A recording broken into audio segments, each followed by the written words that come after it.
SmartB Sports Update Podcast is brought to you by Optimum CBD. For all your rest and recovery needs, CBD products are your best bet.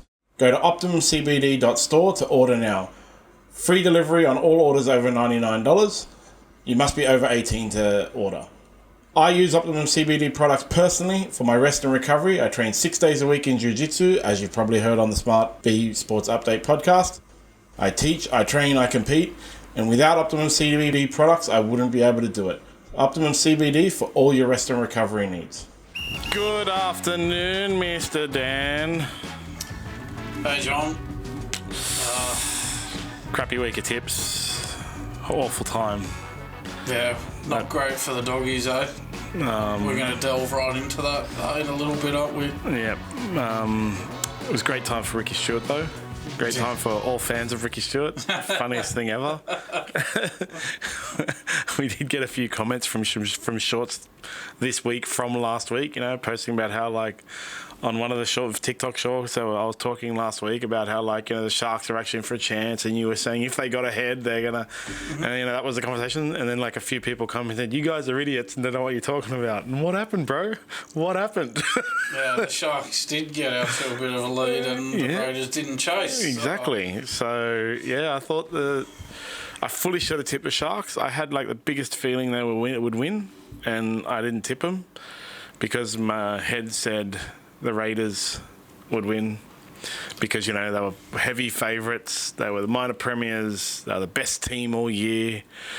But I thought, the Sharks are in with a sneaky. The Raiders, we discussed at length last week, weren't able to come back from that emotional loss the week before. And then I should have tipped with my head for the Panthers game because, by all rights, the Panthers were going to win. But I wanted the Dogs to win so much, so my early season... prediction was was correct, so I could make fun of Piercy, and of course I got zero right. Yeah, well, you mentioned how the Raiders are the minor premiers. It's the first time since the Dragons in 2009 that the minor premiers have exited the finals in straight sets.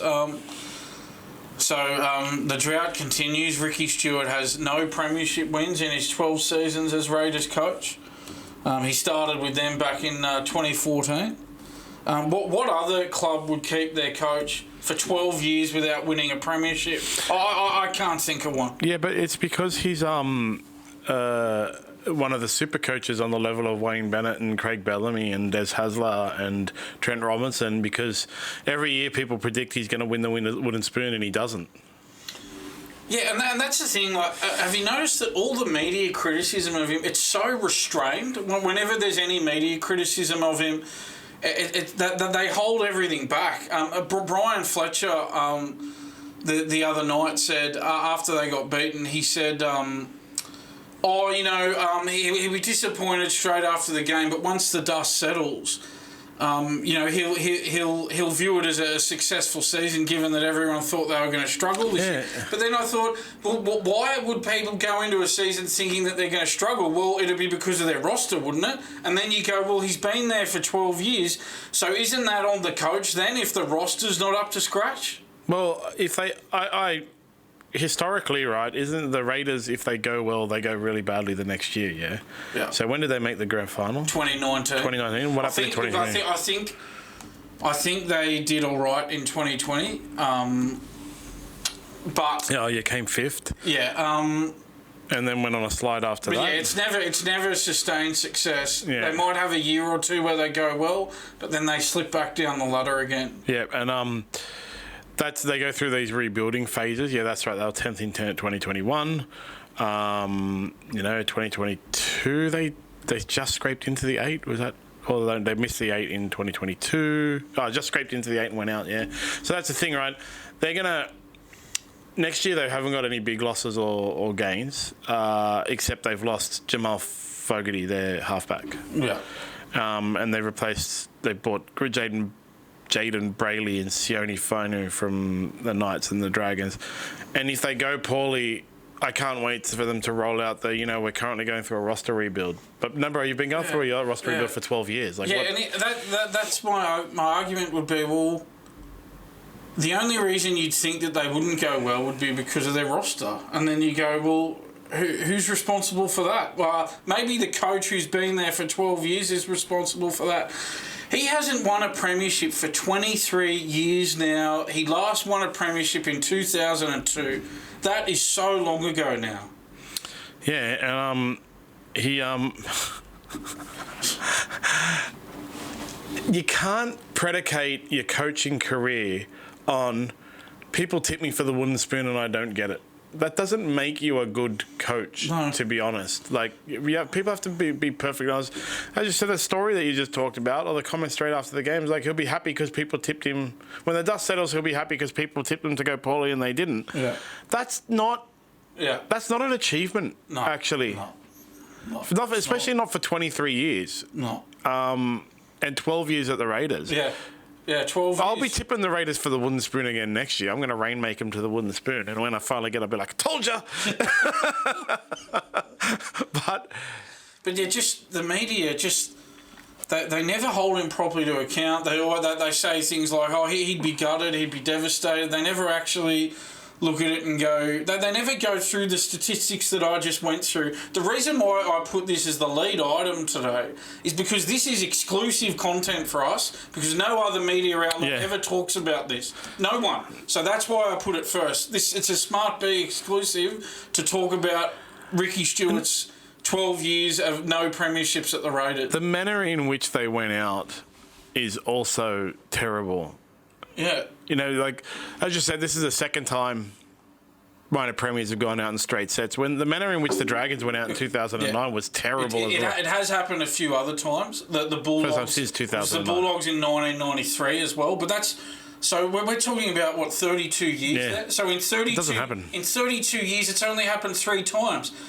Bulldogs 93, Dragons 2009, Raiders 2025. Yeah, and it's the third time in 32 years. The 2009, the Dragons went out in spectacular fashion, like terrible. I mean, to be fair, they did come back and win it the next year, of course. Well, maybe Ricky Stuart will do that too. No, I don't think so. Let's find out. But because that was the year where they played Parramatta twice in a row.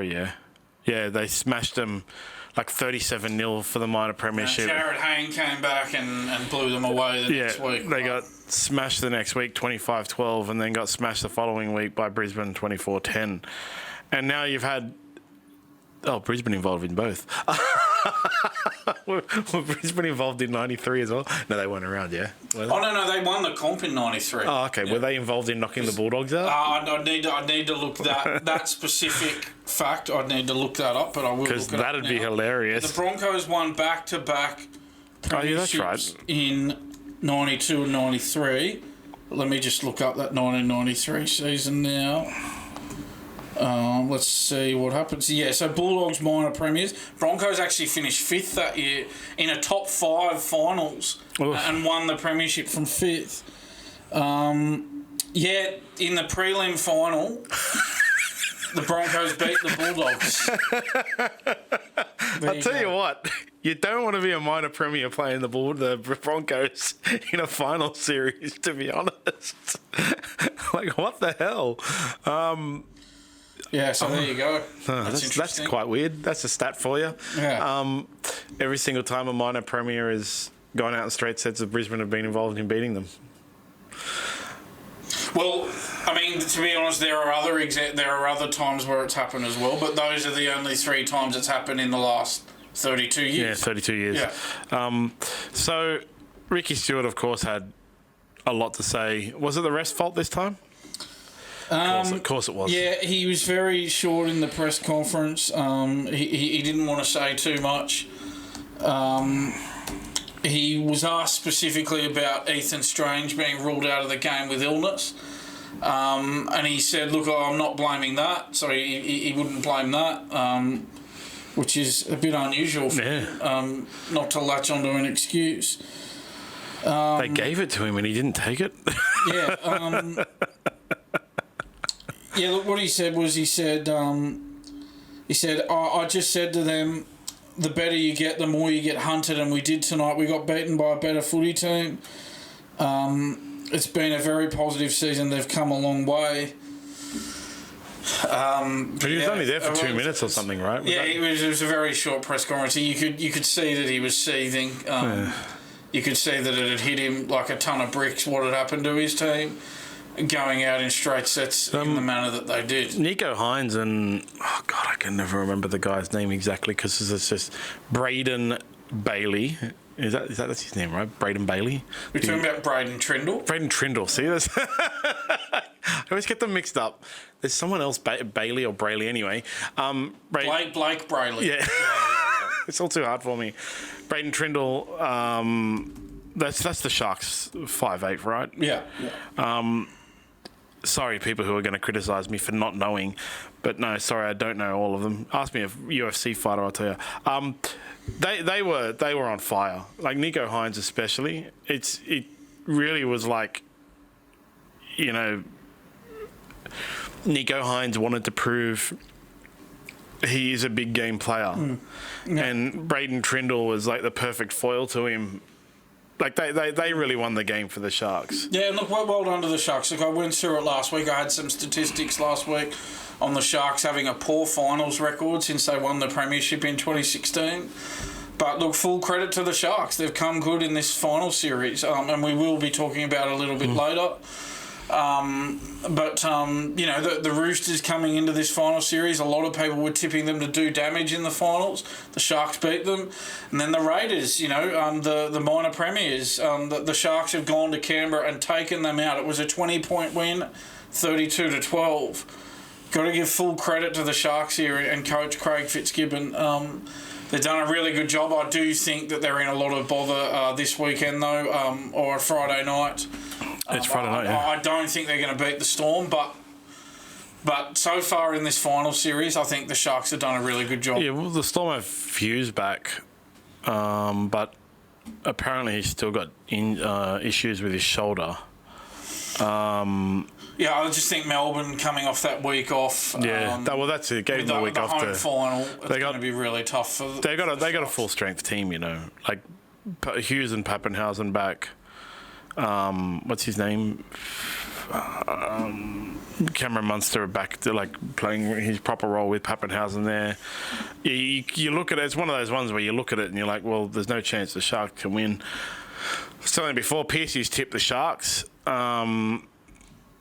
What did he say? He said the Sharks, it's a big call. It is a big call. I'm leaning right now in the direction of the Sharks because I should have tipped them last week because I actually thought they were going to win and I didn't because I went with my head. And now this time I'm like still the same. Like I actually think the Sharks... Someone told me a stat the other day where the Sharks have beaten Melbourne in Melbourne like the third amount of times out of all those. Like something like that. Like quite high up there. Yeah. And it was really funny because it was like they beat. It was the kind of thing where they're like, "Yeah, they beat him the third most out of any other team. It's like 3 times in the past 20 years." Like, You know, still not a lot of times. But just the third most. Can't remember this stat exactly, but it sounded really good at the beginning and then ended with who cares about that? Yeah. Like, honestly. Someone said to me, they beat the Sharks more than any other team they beat Melbourne more than any other team in Melbourne. And I said, how much? Then they just said, they beat them once. I wouldn't be surprised, you know. Beating Melbourne in Melbourne a lot is usually, like, still not a lot. You know, so they are in with a chance. If Trindle and... problem is, like, I think the problem that will face the Sharks is they were riding like a bitter and emotional high last week with the whole thing about how no one respects us and stuff like that, trying to prove everyone wrong. Can they maintain that bitterness and emotion to overcome a Melbourne in Melbourne? Probably not. Yeah, and just the travel factor as well. They had to go to Canberra. Overcome the Raiders. Now they're going to have to go to Melbourne. I mean, it takes its toll after all the season to have to do this amount of travelling. You compare that to the Storm, who won their week 1 final over the Bulldogs, and they've just been able to cool their heels for for a fortnight, put their feet up, and then they get another home final in Melbourne against the Sharks. So and you'd have to say Panthers are going to beat Brisbane, and then it's going to even if the Sharks were to beat Melbourne, you can't see the Sharks beating the Panthers, right? Yeah, look, I think the Sharks are going to have trouble against the Storm, but look, you got to give them credit. They've won two finals in this final series. This was a team that had a really poor finals record, as I said, coming off that 2016 premiership win. So they've certainly improved their finals record, even if they get beaten by the Storm. Yeah. They can be proud of their season. I think you'd have to say, out of the teams in the finals, the Sharks have performed. Out of the teams that people expected to go straight out of the finals, obviously the Sharks have performed the best, right? Like the biggest surprise package kind of thing would be the Sharks. The biggest disappointment so far would be the Bulldogs, and no one's going to beat them as the biggest disappointment. I'd say the Bulldogs are more of a disappointment even than the Raiders, especially after week one, because the Bulldogs pushed the Storm with a massive amount of injuries, but just looked woeful against the Panthers. And I keep seeing all these people say, the Bulldogs didn't look like they were playing bad. The Panthers just looked way better. But you don't have 46 points scored against you by playing well. No. Like it's just... And Penrith put the cue in the rack in the second half. Yeah.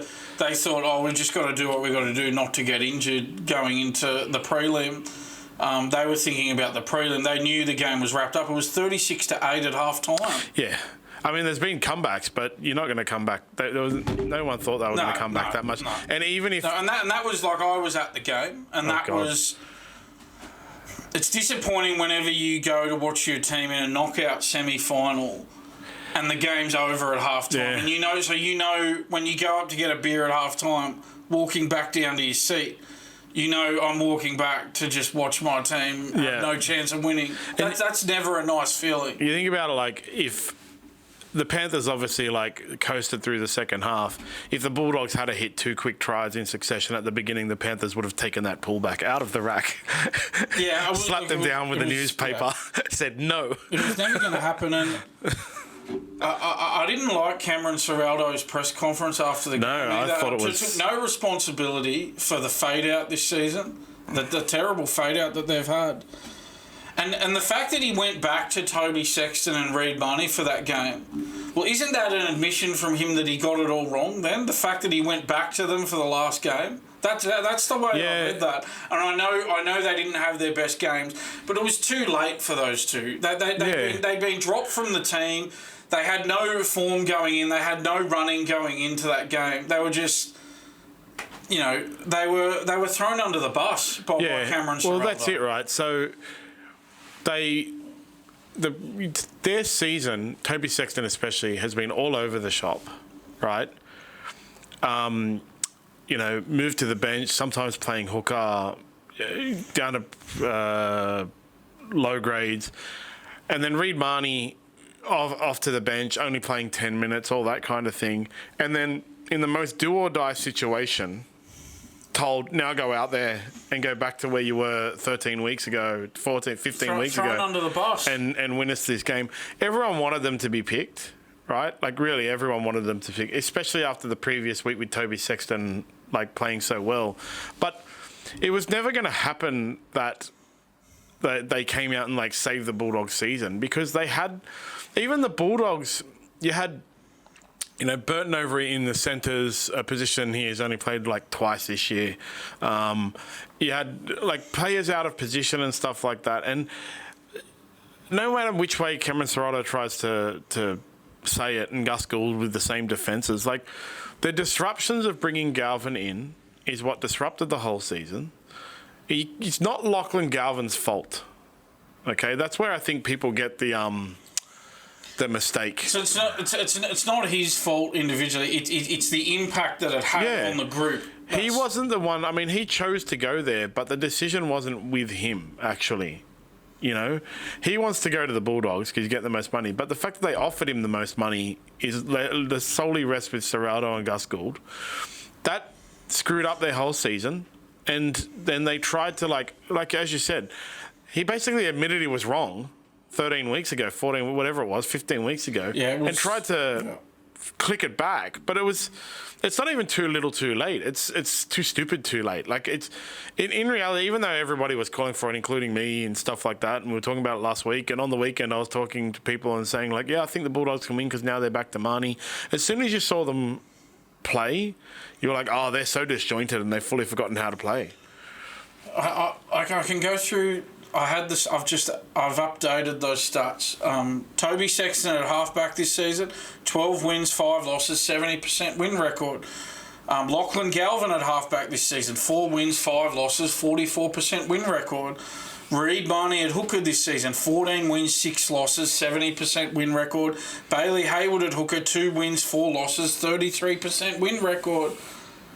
How can you look at those stats and the coach not acknowledge the mistake that he made? Yeah, they have to admit they made a mistake. As I said, you can't blame Lachlan Galvin.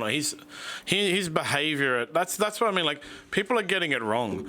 When people like us are saying Galvin coming disrupted that team and broke their season, it's not the coming of Galvin that's Galvin's fault. It's the people who recruited him and put him in and disrupted the team and changed the team around and showed every player at the Bulldogs, actually, all that talk about how we're a family. We're actually not, guys.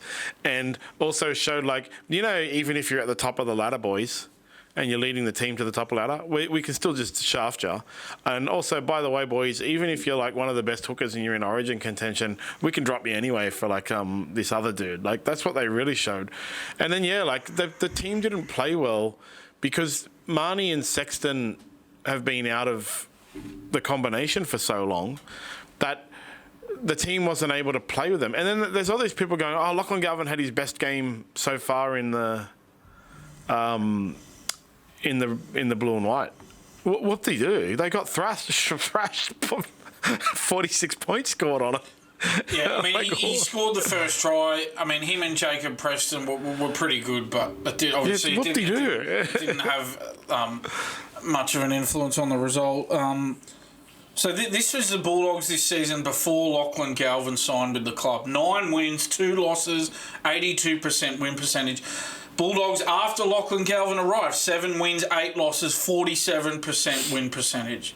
So, right, again, I'm not blaming him specifically, but it's about... You constantly now have to caveat with that. It's about what his signing did to the rest of the group of players, and I think that statistic clearly highlights that. People are scrambling for justifications and really jumped on that Phil Good one. Oh, we had all our buys and then we had a much harder run and all ridiculous. That kind of stuff. These people talking about the buys, they were on top of the ladder after 16 rounds. Yeah. What's this spin about, we were only on top because of the buys? They were on top after 16 rounds. But they also have our second half of the season was harder. But isn't it the coach's job to prepare you for that second half? Other clubs also had hard second half of the seasons, All right, if you're on top after 5 or 6 rounds, people can go, look, you've had an easy draw. If you're on top after 16 rounds, that's more than half the season. Hello. If you're on top after 16 rounds, you can go on and win the comp. If you're on top after 16 rounds, it's not good enough to go out in straight sets and lose your 2 finals games. And not just lose in the manner that they lost to the Panthers, where, as I said, they were down 36-8 at half time. See, the teams that they beat in that first 16 rounds when they were on top of the ladder includes the Sharks. It includes the Raiders. Yeah. It includes the Roosters. It includes... Roosters, yeah, so that's 3 top 8 teams. Yeah. They smashed the Sea Eagles.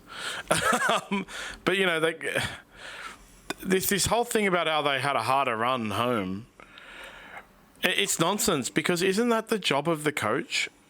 In that harder run home as well, if you remember, they thrashed the Panthers reserve grade team. And that's the other justification. Like, that's the other thing that people are jumping on. Like, because the only really good game they had in that harder run home. In that harder run home, they also got to play the Cowboys, the Dragons, the Sea Eagles, the Tigers, started the Warriors slide. That harder run home featured a lot of like bottom 8 pretty bad teams. And they lost 5 of their last 6 games, and as we say, the only one they won was that game against that Panthers New South Wales Cup team where they were resting the 16 players. But I just can't... Oh, we were on top because we had a couple of buys. What? 16 rounds. Yeah, As I said, if you had a couple of buys in the first 7 or 8 rounds, maybe then you could go, it's because we had a couple of early buys. 16 rounds, that's a lot of rounds of football. They're just using these as things as an excuse now to try and defend the fact that misdirect that really the coach and the general manager of football have a lot to answer for because they disrupted the entire season by bringing on board a player that also disrupted his previous club's season and move the team around and ruin the team cohesion, taking them from the top of the ladder to terrible for the past 7 weeks. And what about this quote from Phil Gould on 100% Footy the other night? He said, now it's led to this media barrage and a lot of it has been childish and extremely unfair. He's talking about Lachlan Galvin. And then he goes on to say he's never played halfback in any junior football whatsoever. So it was a big ask from him and I think he's done an outstanding job. Well, if he's never played halfback, well, maybe don't put him as halfback in the team that's on top of the ladder after 16 rounds then. Yeah, well, that's kind of like, that's what I mean. They're trying to find these, jump onto these excuses. And I see people, justifying it, just taking those quotes from him now. Regurgitating it as their own thoughts. Oh, yeah, because, Lachlan Galvin's never played halfback. Yeah, but just go back to the fact they were on top of the ladder. They had a halfback that led them to the top of the ladder. They disrupted the entire team and got this kid to play halfback. Again, it's not Lachlan Galvin's fault. But this Bulldogs season, the only thing you can take away from it is they ruined they shot themselves in the foot. That's it. Yeah. It doesn't matter that they went better this year than they did last year. So they went out of the finals last year in the first round, right? They did, yeah. They lost an elimination final to Manly. So now Cameron Serrata has lost 100% of his finals. Yeah, that's the other point. So that's in the last 2 seasons, they've played 3 finals games, 3 losses.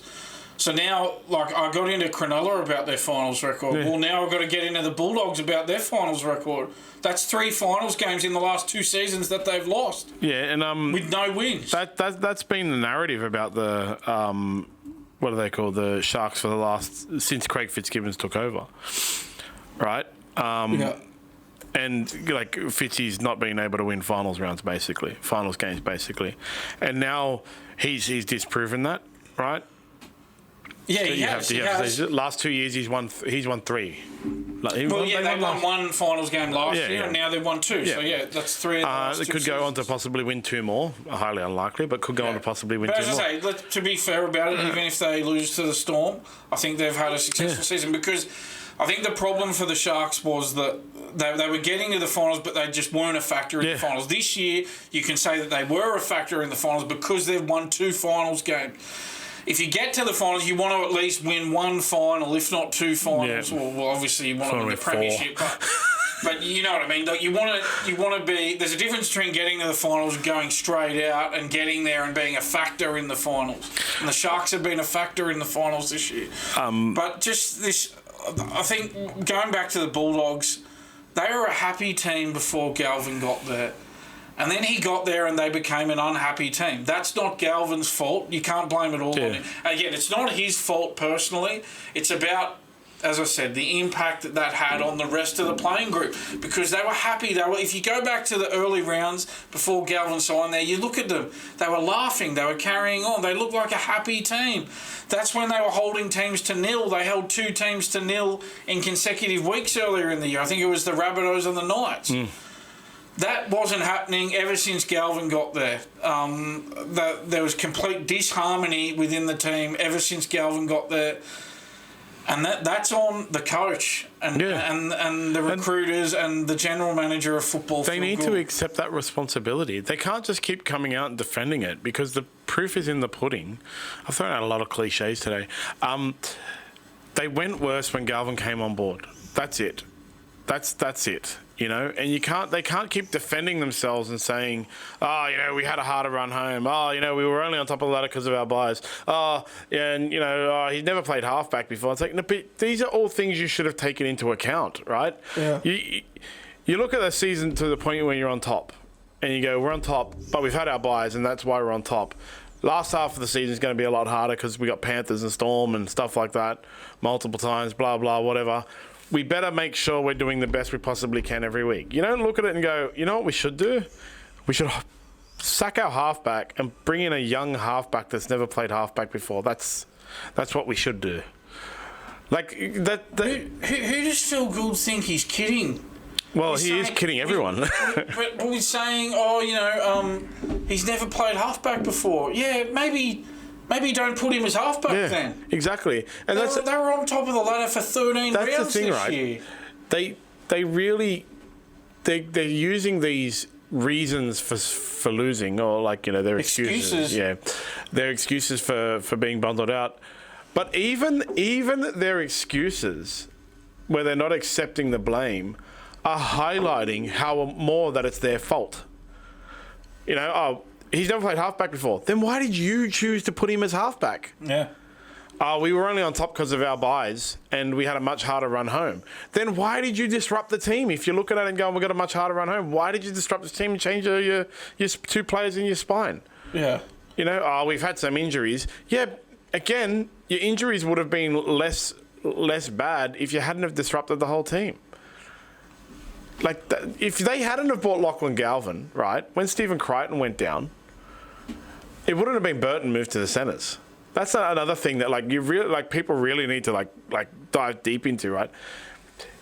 If Stephen Crichton goes down injured, which he did in the past when it's been Sexton and Burton, have they moved Burton to the centres and brought a half in to replace Burton? No, he did that. He only mid-game, right? He moved Burton out there only because it gave him. He was given an out. Yeah, that's what I mean. The Crichton injury gave him an out.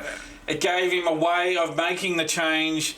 It gave Cameron Ciraldo plausible deniability. That's what it gave him.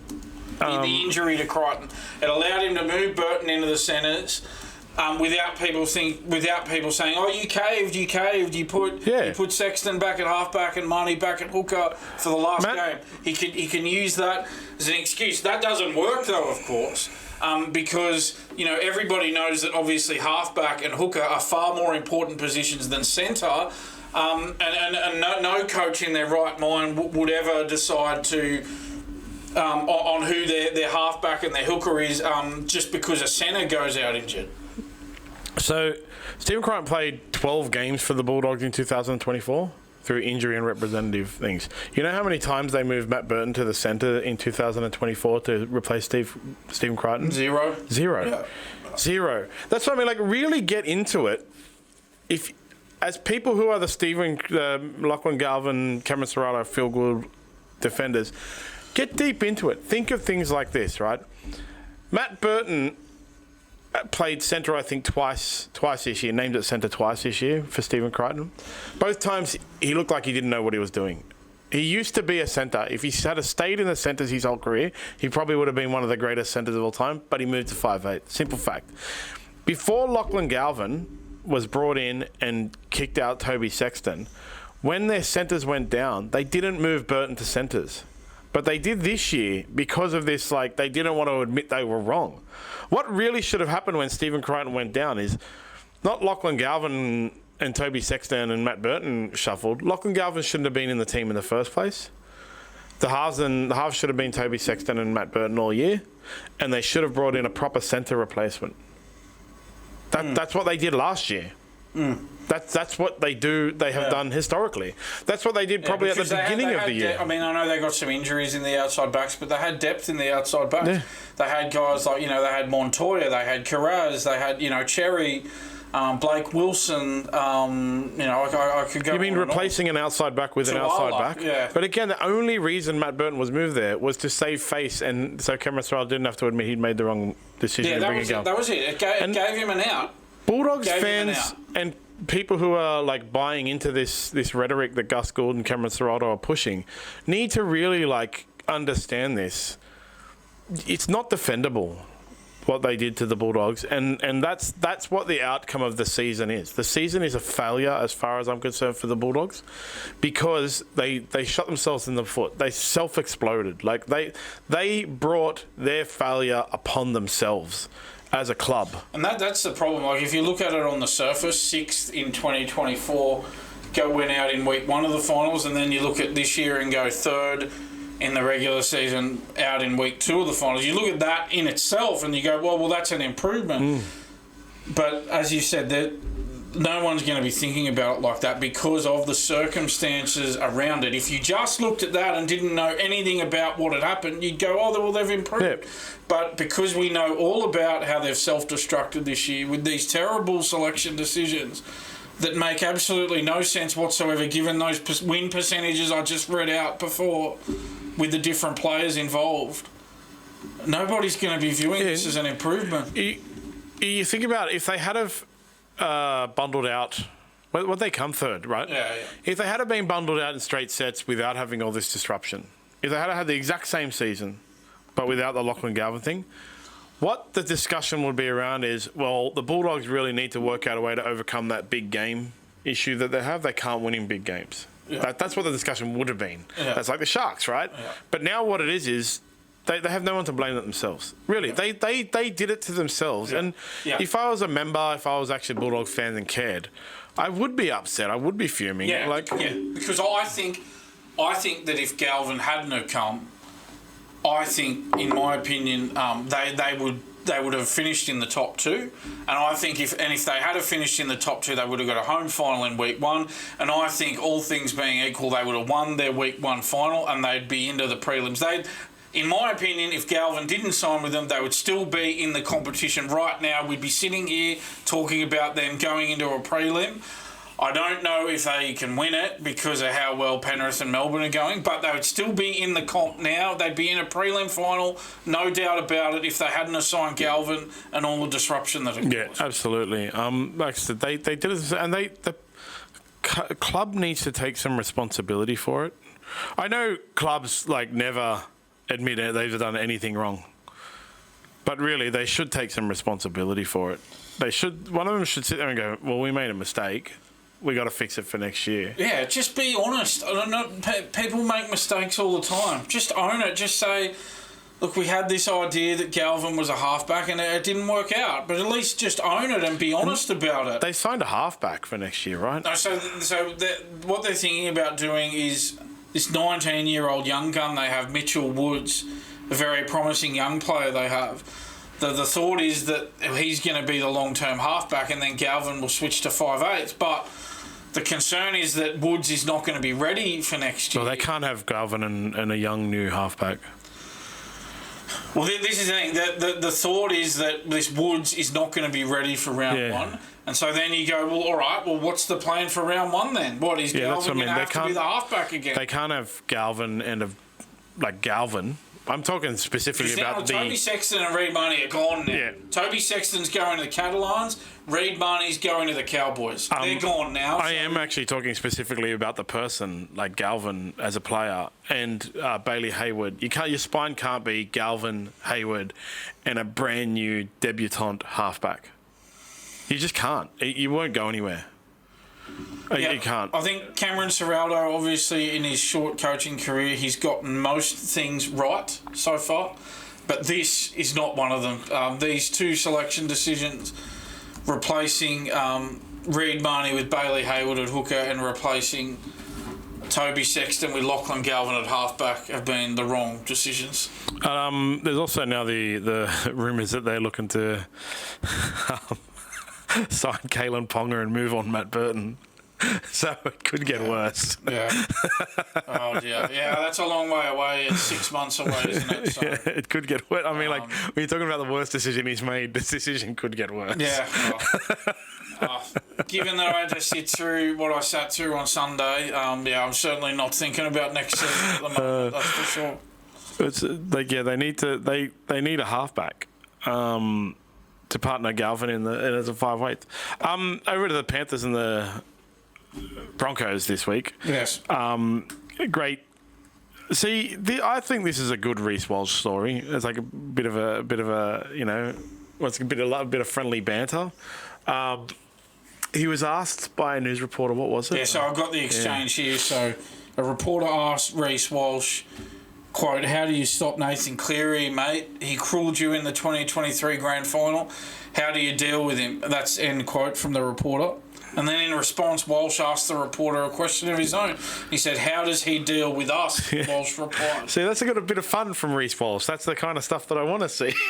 Yeah, I mean, the only thing you'd say to that is, well, Reece, I mean, Nathan Cleary has won 4 premierships in a row, and you. But that's why it's funny. Like, yeah. I mean, look, in one sense, what I would say is, at least the Broncos are trying something a bit different here. They're going on the front foot with the Panthers in the media before this game. And maybe that's the right approach. Nobody's really taken them on this way before in the media. And, well, nothing's really worked for anyone against the Panthers for 4 or 5 years now. So they're taking a different approach in the media. If I was a Panthers player, if I was Jerome Luai or Brian To'o, well, I know Jerome Luai's not there anymore, but Brian To'o, those social media ones that do the, you know, banterish, trolly social media, I would cut that interview, right? You know, like make a video, cut that interview of Reece Walsh, how does he deal with us? And then, you know, do like a cut to the 2023 grand final with Nathan Cleary just carving up for 20 minutes and stealing the game from him. Yeah. And then put like, how does he deal with us? And that'd be great, right? Like, how does he deal with it? Like, if I was the reporter, have you got 20 minutes? I can show you the last 20 minutes of the 2023 grand final. You wanna see how he deals with you? Like, that's sort of like, I'm glad that sometimes Reece Walsh, well, a lot of the time Reece Walsh is a bit of a Latrell Mitchell, but I want that kind of friendly banter between clubs and reporters. I think is refreshing and it's fun. It gives like a bit of a giggle. I mean, he has to back it up now because if they get carved up next week, you're going to see on TikTok, how does he deal with us? And it'll be highlights of this week's game, you know? Yeah. Like, they better back it up. If they don't back it up, Reece Walsh is going to look like a fool. But yeah, I thought it was funny when I saw it. I actually saw it and I just started laughing. Yeah, the Panthers have won 9 of their last 10 against the Broncos too. And that 2023 grand final, the Broncos led 24-8 with 18 minutes to go. And the Panthers came back to win 26-24. So how do you deal with Nathan Cleary? How does he deal with us? Have you got 18 minutes and I can show you? This is how he deals with you, Reece. What are you going to say to that? But yeah, I mean, there's an opportunity for the Broncos here, you know, to sort of right those wrongs of 2023. I mean, I know it's not quite the same because it's not a grand final, but it's pretty close. It's a prelim final. Yeah, well, this is their chance to set some things right. I want to tip the Broncos, but they just have no chance. I want to, not even like where I think they have. I think they're a chance. The smart money says the Panthers. If the Panthers play like they did last week, that was one of the best finals performances ever. Yeah. You know, like they could do no wrong for the first half. Second half, they were like, "It's cool. You guys have some fun now. We're done with you." Tell me about. But like I said before, if the Bulldogs had to come out in the second half and put 2 tries on them, I just in my head get a cartoon of a panther rolling up a newspaper and smacking a dog on the nose, and the Panthers would have just come back and put another 40 on him, and then said, "All right, now you can go," because they were just on fire. I think Dylan Edwards should have been sin-binned for that early professional foul. Yeah, he should have been, and if he had have been, it would have been a different game, but it didn't happen. The referee just didn't have the guts to do it. Should have done it. I was sitting right in front of it, actually. No, that was a professional foul. Everything about that was a professional foul. I think I think Ashley Klein was the referee. Yeah, he was. I will check that. Great. James Graham went crazy in the thing and almost got pulled off air, making fun of Ashley Klein and saying bad things for that decision. Yeah. He actually so he should have. That was definitely professional. Ashley Klein was the referee. No guts. Didn't have the guts to make the right decision on the big stage. Well, he's going to referee the grand final as well. Yeah, Like, he shouldn't. Man. He shouldn't because he showed in that instance that he can't make the right decision under pressure. Yeah. You know, it's not good enough to just go, I'm not going to sin bin him because it's a semi-final. No. No, Dylan Edwards should have gone to the bin. 100%. And he didn't have the guts to send him to the sin bin. Literally a professional foul. Like, you can't look at it any other way. He intentionally took and, I know Penrith dominated. I know they blew them out of the water. I know it was 36. No, it was all that. Ricky Stuart. But if he was sent to the bin, well, that changes the complexion of the game early on. Early on, yeah. So, you know, and I'm glad that you brought that up. I wanted to talk about some people were saying it should have been a penalty try, like absolute nonsense. It wasn't a penalty try. But the fact that they considered it could have been a penalty try tells you straight up it's a professional foul. So, yeah, he should have been sent to the bin. That was ridiculous. But anyway, more on the Broncos and the Panthers. Yes. It's not just Reece Walsh who's got words for the Panthers. It's Kotoni Staggs being silly. Kotoni Staggs I didn't find funny.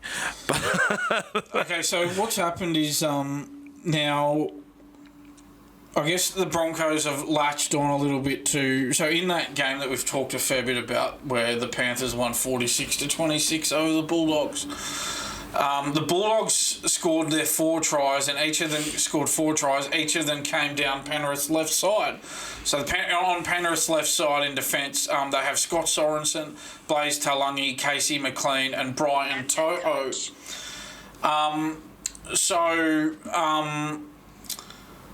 Basically, Kotoni Staggs has come out and put the heat on this left edge of the Panthers, and he said, we just have to keep focused on ourselves. That's a quote from Kotoni Staggs.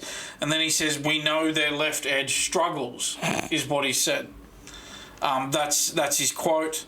Don't be silly. Yeah, I mean, it says to me that there's some premeditation about this from the Broncos. The fact that Reece Walsh came out and said what he said, and Kotoni Staggs has come out and taken a shot at Penrith's left side defence as well.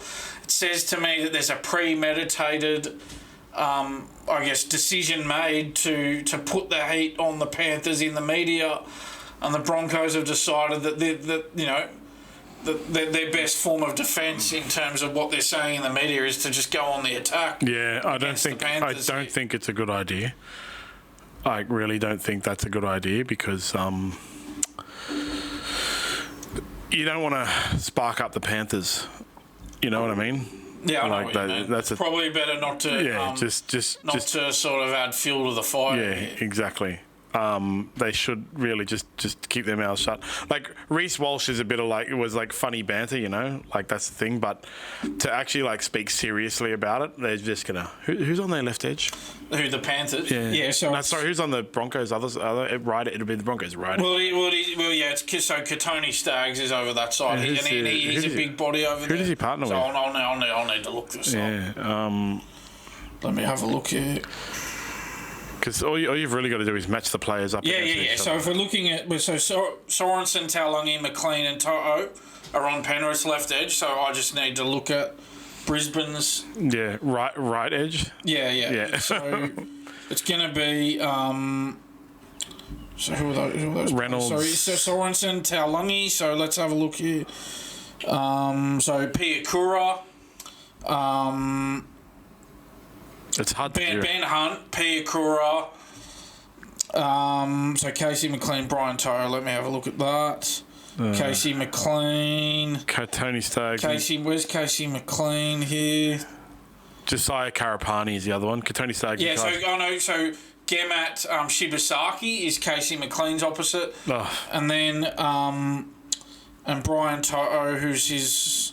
Dean Mariner. Dean Mariner. Okay, so now we've got it. So it'll be Shibasaki, Dean Mariner, Ben Hunt, and Brendan Piakura. Yeah, that'll be... You match that up against the other side, and you got to say the Panthers one is better. You know, that's it, and it'll spark them up. Do you really want to annoy Brian To'o? Actually, sorry. So the winger and the centre on the other side. So it's... it'll be Karapani and Kotoni Staggs. Yeah, do you really want to Karapani, Kotoni Staggs, Ben Hunt, and Brendan Piakura. Do you really want to annoy Brian To'o? Give him any fuel for the fire, as an opposing player. He's one of the best wingers in the world, man. Didn't he score 3 tries the other day as well? Yeah, look, I wouldn't be poking the bear. Yeah, that's what I mean. Like, Reece Walsh is a bit of funny banter. But yeah, I think the Reece Walsh one, it's not going to count against them. Yeah, but exactly. Because it's just a bit of nonsense. But Kotoni Staggs actually speaking seriously. Saying, that edge is weak. I don't understand. Like, obviously, they would have looked at the tape of the Panthers Bulldogs game and they would have seen that the Bulldogs scored 4 tries down there. But keep that to yourself. Don't go and mention it in the media. You keep your cards close to your chest. Don't go saying in the media that their left side's weak. What do you think they're going to do? They're going to... The Panthers are going to know what's coming to them now. It could be... why would you say that in the media? It could be they're playing mind games. Now they know what's coming. But it could be playing mind games as well. That's the other thing. Maybe they're going to go the other way. A double bluff. Yeah. It's that how far removed from stupid do you think they are? You know, like... It's a thing in the NFL. Like, when the quarterback is going to throw the ball, they look where they're going to throw it, and then the opposing player knows that that's where they're going to throw it. So the quarterback looks where they're going to throw it, but then throws it somewhere else. Yeah. And then the opposing player knows that about the quarterback, so knows where it's going to go. So the quarterback actually looks where they're going to throw. How many steps removed from stupid do they think they are? Penrith's left side defence was pretty good in the first half against the Bulldogs. I have a feeling that they might have just switched off in the second half. That's it, man. Knowing that the job was done and they had a prelim final to think about. I don't think you can take anything away from the second half to then formulate your plans. Unless... I mean, they got to do something. Yeah, but unless it's like, well, if they're smashing, at least we can know. If they're smashing us in the first half, at least we know in the second half we can score some tries. Like, do you really want that to be your takeaway? No. I mean, yeah, they got to have. I guess they got to have some sort of plan, though, don't they? Yeah. Look, I think the Broncos are a chance. But if you're asking me for a tip, I think the Panthers win this one, and probably win fairly comfortably. I think so too. Yeah. Now, Brent Read's had some words about the Sharks and their easy run in the final. I don't know what he's going on about. I don't know what he's talking about. The minor premiers. The Roosters were one of the form teams coming into the finals. They beat them, and then they took out the minor premiers in the second week, away from home. Yeah. They went to Canberra and did it in a night game when it would have been 0 degrees. The Roosters were heavy favourites, and no one expected the Sharks to win. And you know, I can give you a SmartB stat for that. Hold on, go to my smart tips. Come on, load. That first round of the finals. Preliminary. That was the finals week 1, right? So it was an easy run to the finals. 95% of people thought the Sharks had no chance and the Roosters were going to win. 95% of people. That doesn't indicate an easy run. That indicates they overachieved. They had something difficult to come in. Strangely, 90% of people knew the Broncos were going to win. I should have tipped the Broncos that first week. 1% of people tipped the Warriors in that first week.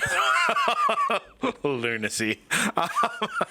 But that's not an easy run. And then they had to go to Canberra in the middle of the night and play Canberra. And he says, oh, you know, Ethan Strange got ruled out on the morning of the game with an illness. Yeah, but the Sharks can only beat who's put in front of them. If Ethan Strange isn't playing, he's not playing. It's one player too. It's not like half the team was out. It's one player. Like, come on. No, it's That's what a position does he ridiculous even play, Ethan Strange? What position is he? The 5'8". Oh, whoop-de-doo. Jamal Fogarty is the key to their team, you know. They have 2 strangers, right? Oh, Sanders and Strange, you mean? Yeah. See, all these names, man. Too hard for me to remember. I'm old now. But, yeah, like, the Sharks haven't had an easy run. Even though, like, they didn't dominate the Roosters as well. The Roosters were in the game. The game was pretty terrible. But they outplayed the Raiders. you know, and nobody gave them a chance on both. If you can say all you want that they had an easy run because they beat both the teams, but the simple fact is they were expected to not beat both the teams, and they did. It's just, and the quotes from Brent Read, he says, I'll tell you what, they've had a charmed life in the last couple of weeks. Then he says they played the Roosters in week 1 of the finals. The Roosters were bang average. It was their worst performance for a couple of months. Then he says they go to Canberra last weekend. Ethan Strange, arguably their best player, gets ruled out due to an illness on the morning of the game. The Sharks can't help it if the Roosters were average. Yeah. They can only beat the team that's put in front of them, and they play how they play. Their worst game in the past 2 months. Yeah, meaning it's actually like leading into the game, they're going to have to play a really difficult team who's in really good form. Yeah, the Sharks can't help it if the Roosters turn up and put on an average performance. All they could do is turn up and win, and they did that. Yeah, the Sharks played the Roosters into bad form. That's the other thing, you know. Ethan Strange, well, the Sharks, it's got nothing to do with them that Ethan Strange was ruled out due to illness. They can only beat the team that's in front of them on the field. Yeah. So I found with Brent Read a lot on that show, there's not enough analysis. He doesn't go deep enough. He gives these surface level comments. He doesn't do enough research. I think he goes out of his way to be a provocateur on that show. He doesn't do enough. He doesn't research his position enough. He just takes a position where he thinks it'll fire other people up, and he just says it for the sake of being controversial. But he doesn't do his homework, and it's not very professional. Yeah, well, clickbait, right? And the other, while we're talking about TV shows, the other thing I was going to mention, you know, we talked about Phil Gould's comments on 100% footy before. Haven't you noticed that? Look, I know Chamis had that run-in with him this year, earlier in the year on 100% footy, but haven't you noticed that the others on that show, it's just all that they all just suck up to Phil Gould? Oh, yeah. They're all too scared to really take him to task on anything like this. Like, that was a perfect opportunity for someone like a James Bracey to really sort of hold him to task and go, no, this is ridiculous. You're on top of the ladder after 16 rounds and you've gone out in straight sets. You owe your fans an explanation. No, there was none of that. They let Gould say what he wanted to say. They sucked up to him. They were all flowery towards him. And I found that's a real problem on that show. Everyone else on that show just sucks up to him. Look, James Bracey, I used to work with him. I've had nothing to do with him for a long time.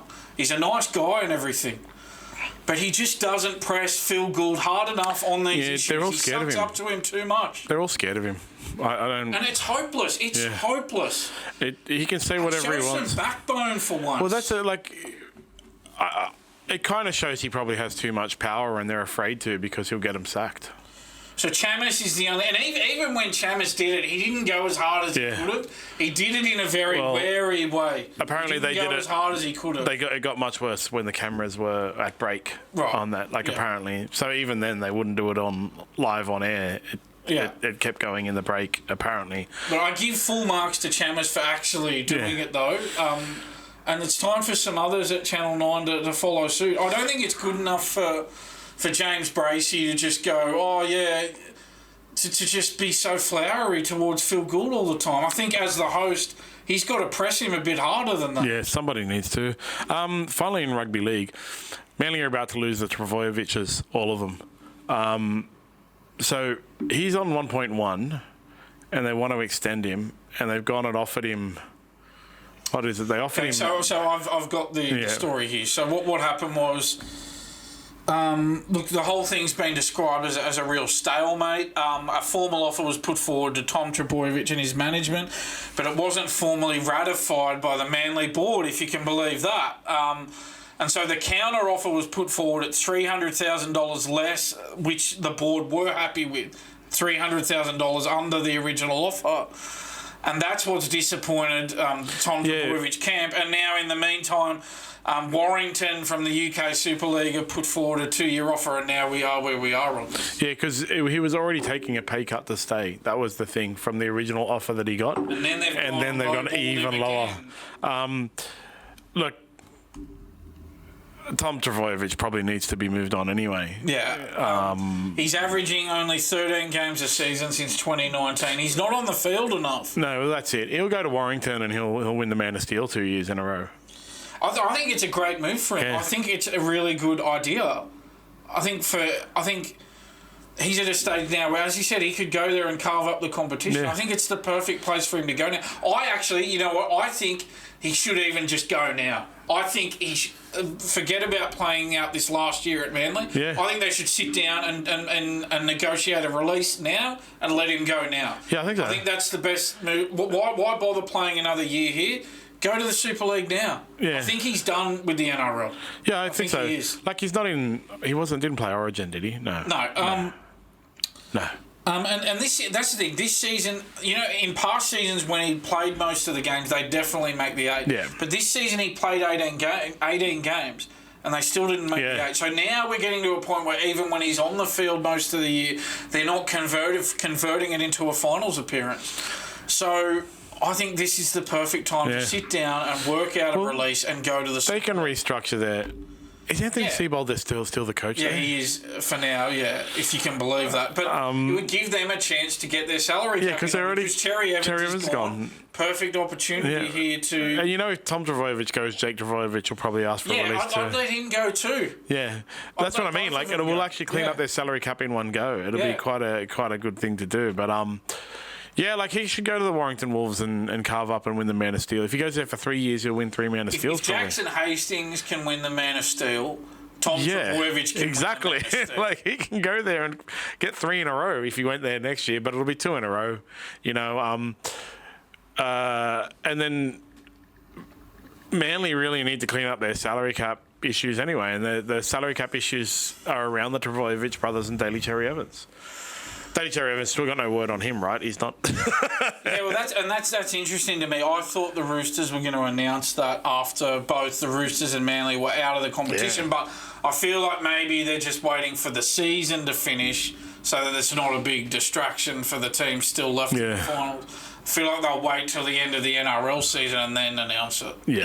Woke up this morning after 2 hard training sessions. Oh my God, I have so much washing, and boy, does it sting! But luckily, I have Gourami Cleaning Codes Gear Guard, Clear the Funk, proud sponsor of SmartB.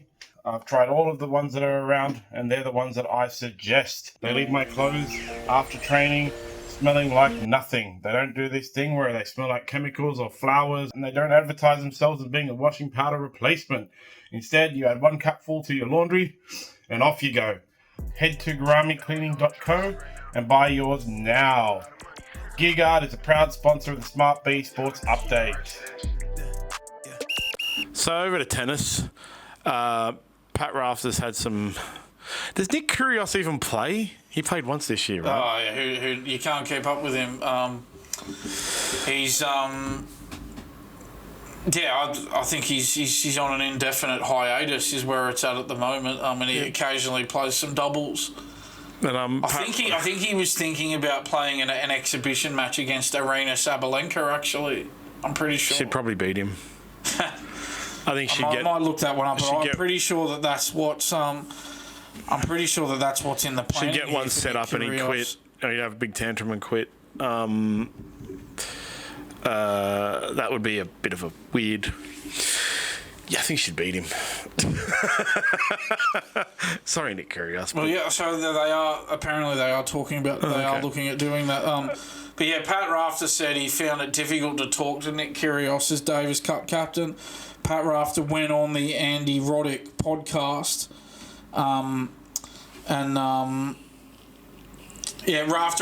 Rafter was Davis Cup captain between October 2010 and January 2015, and he explained that not every player was as respondent during that time, saying that, you know, some players were more difficult than others to handle in that role.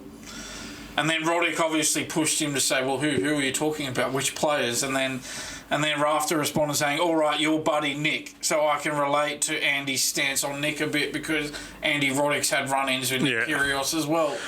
So, yeah. I mean, like, everybody in the world of tennis finds Nick Kyrgios difficult to deal with. Yeah, just... That's always been his thing. Yeah, so, like, he can go play what's it called, an exhibition match with Sabalenka and get beat by her, and it'll be really funny. Seriously, it'll be like, I think she'll get a set up and then he'll just retire with an injury, or my wrist hurts or something like that. In theory, he should beat her, like, no problem. But it will be one of those all jokes aside, Kyrgios should win that one. Yeah, it'll be one of those funny ones where they do mic'd up and all that. I'm sure they'll, those exhibitions, they'll have fun with it, I'm sure. But yeah, interesting comments from Pat Rafter anyway. Because you don't usually hear from him. Yeah. We very rarely speak about Pat Rafter on the podcast. I don't think we've talked about him much. I think he's way too nice and well liked by everyone to have any controversies. That's the problem. Yeah, that's why we don't talk about it. We're all about the controversy. Exactly. Right? We talk about Leighton Hewitt because he gets in trouble. We talk about Pat Rafter because he pushes doping volunteers. Apparently he's appealing that.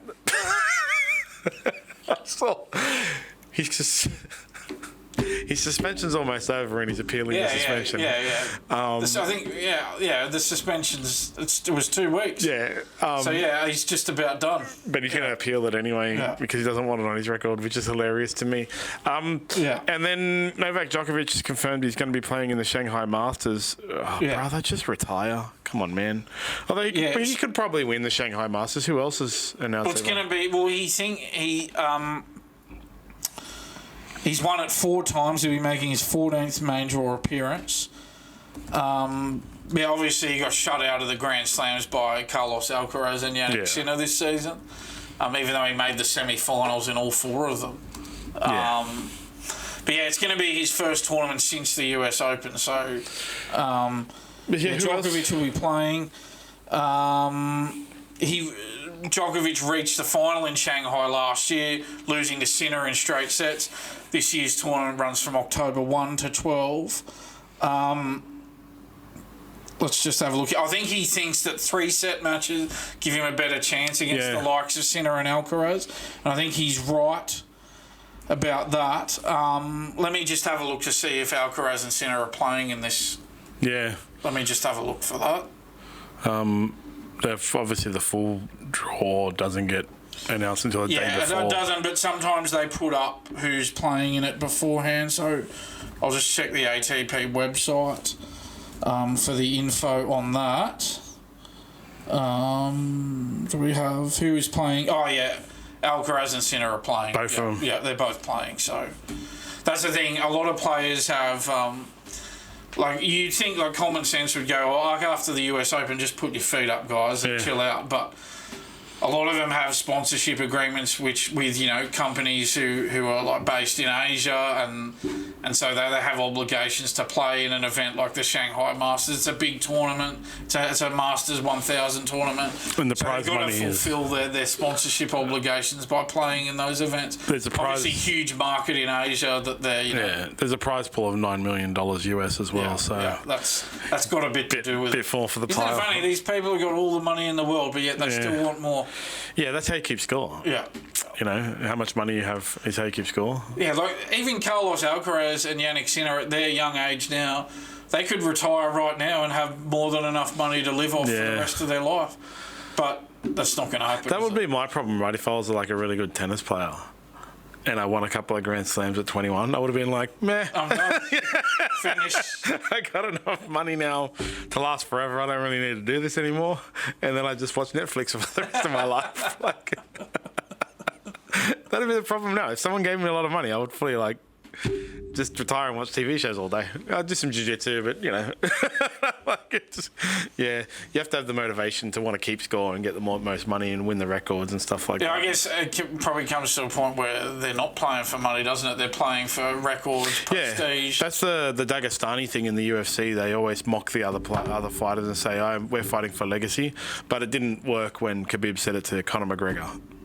Because Conor McGregor at that time was already a billionaire. And he's like, I'm fighting for legacy, you're fighting for money. And Conor McGregor's like, I have money. What are you talking about? The only reason Conor McGregor was fighting at the time, dude, was literally for legacy. He had money, he didn't care. And the UFC money wasn't making him go back. It's just I had an extra $5 million to my billion. It's nothing. It's amazing. Yeah, that's it for the week, everybody. Finals is almost... finished. 2 more weeks in the NRL. AFL Grand Finals this week. It's Geelong versus Brisbane. Yeah, who cares? I don't know who to tip though. That's my problem. I'll decide on Friday. I think I'll tip Geelong. But yeah, I'm not sort of I'm not wanting either team to win. Yeah. I don't care enough, but I think Geelong will win. Yeah.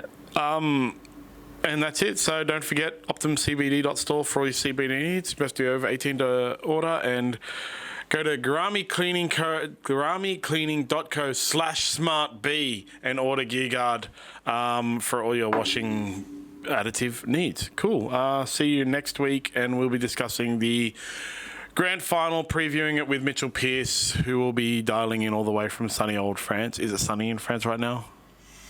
They've just come out of summer, so probably. Yeah, they're in autumn now. Yeah. Just come out of summer. So he'll be dialing in from France, and we'll do a grand final preview. And I've had a request for a question to him to walk us through that 2010 epic final between the Roosters and the Tigers, and what it felt like to play for 101 minutes, whatever the hell it was. I think that was the one where Braithen has to kick that field goal. Yeah, off centre, right? Yeah. No, Sean Kenny kicked the field goal to send it into overtime. And then Sean Kenny Dowell did a intercept try to win, and it was the world's slowest try. Lottie Kyrgios running him down, two wingers, but they were so tired. They looked like two props, and all the two other teams sitting in the backgrounds going, "Oh God, thank God it's over." Yeah, so see you next week, Dan. See you next week, Producer Chairs, and see you next week, everyone else.